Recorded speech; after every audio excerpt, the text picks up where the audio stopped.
الحمد لله الذي خلق الإنسان وزينه بصفة الخلوص والإحسان، والصلاة والسلام على محمد صلى الله عليه وسلم صاحب الشريعة والقرآن. أما بعد، قال الله تعالى: أعوذ بالله من الشيطان الرجيم، بسم الله الرحمن الرحيم. وما أمروا إلا ليعبدوا الله مخلصين له الدين حنفاء ويقيموا الصلاة ويؤتوا الزكاة وذلك دین القیمہ.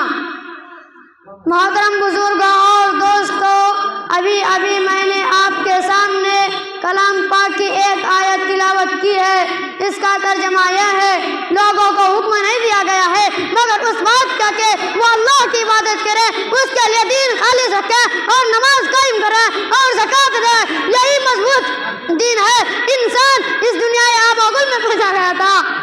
وہ ظالم تھا تو عادل بھی تھا، وہ جاہل تھا تو عالم بھی تھا. ظالم تھا تو عادل بھی تھا، وہ جاہل تھا تو عالم بھی تھا. انسان کی تخلیق کچھ عجیب ڈھنگ ہوئی. خالق کائنات نے اس میں گونا گو خصلتیں رکھ دی، اور اگر خدا کے انکار پر اتر آیا تو فرعون و شداد بن گیا، اور اگر اطاعت پر اتر آیا تو فرشتوں سے بازی لے گیا. آپ اپنے ماحول پر نظر ڈالیں گے تو قدم قدم پر خالق کائنات کی عجوبہ کاریاں آپ کو تعجب میں ڈال دے گی.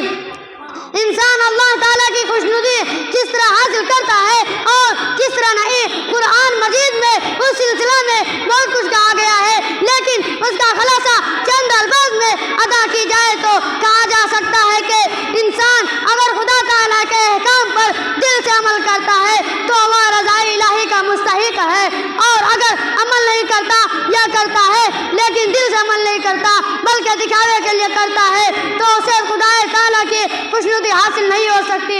یوں سمجھیے کہ جس طرح دال میں نمک بیکار ہوتی ہے چاہے اسے کتنی اچھی طرح پکایا جائے، اسی طرح انسان کا عمل بیکار ہو جاتا ہے اگر وہ خلوص کے ساتھ ادا نہ کیا جائے.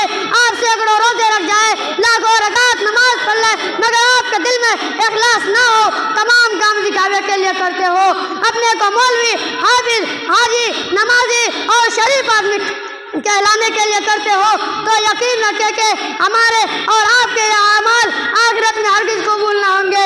آپ کی 2 رکعت نماز اگر اخلاص سے پڑھی گئی ہو تو اس عابد کی لاکھوں رکعتوں سے افضل ہوگی جو کہ دکھاوے کے لیے پڑھی گئی ہو. خلوص قلب سے ہو، اس امیر کی دولت پر بھاری ہوگا جو لاکھوں روپے اپنی شہرت کے لیے باندھ دے. الغرض میرے بھائیوں، یاد رکھو اخلاص وہ سکہ ہے جو ہر جگہ چلتا ہے.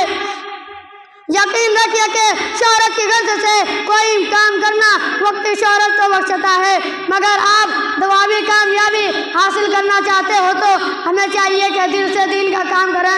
اللہ تعالی ہمیں اور جمع حاضرین کو اخلاص کی توفیق دے. وآخر دعوانا الحمدللہ.